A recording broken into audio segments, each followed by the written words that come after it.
पहले हमारी बुजुर्ग माताएं, दादी माँ वगैरह फटे हुए कपड़ों को सीकर यह शिक्षा देती थी कि देखो, फटने के बाद आपस में जोड़ने का काम करो तो अधिक दिन तक संबंध टिकाऊ रहता है।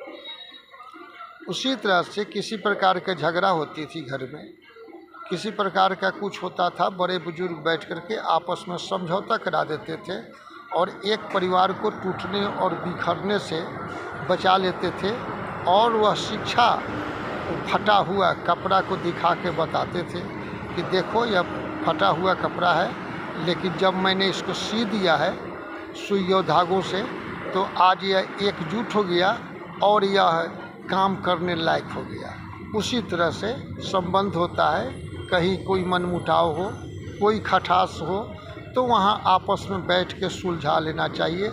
और जिस तरह से फटा हुआ पुराना कपड़ा को सी करके पुनः काम में लाया जाता है, उस तरह से अपने मन में या दूसरे के मन में जो विकृति या किसी प्रकार का गलत प्रवृत्ति अगर बैठी है, उसको सुधार किया जाए। लेकिन अब जब से नए कपड़े फटा हुआ लोग पहनना शुरू कर दिए हैं, उस दिन से नए रिश्ते में दरार आना शुरू हो गया है।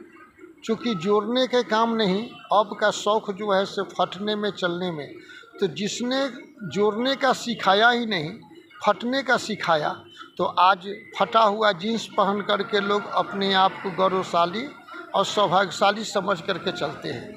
ठीक उसी तरह से आज का जो ज़िंदगी है लोगों का, वह फटेहाल ज़िंदगी बन चुका है। शादी हो रही है, साल भर में टूट रहा है।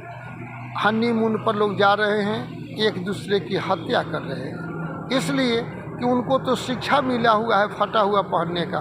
उसी तरह से रिश्ता भी आज फटेहाल हो चुका है और फटेहाल ज़िंदगी जीना लोग अधिक पसंद कर रहे हैं। क्योंकि मेन कारण कि उसकी तो देखने से मनोवृत्ति बन चुकी है फटा हुआ पहन करके अपने आप को गौरवान्वित होना, तो ज़िंदगी में भी उसी के रूप में वो अब लोग ला रहा है। इसलिए पुनः पुरानी पद्धति पर जब तक आप नहीं जाएंगे तो अपने परिवार को नहीं बचा पाएंगे। इसलिए पुराना कपड़ा में जिस तरह से सियन होता था, एक दूसरे जुड़ा होता था, लोग एक साथ रहते थे, उसी तरह से करें।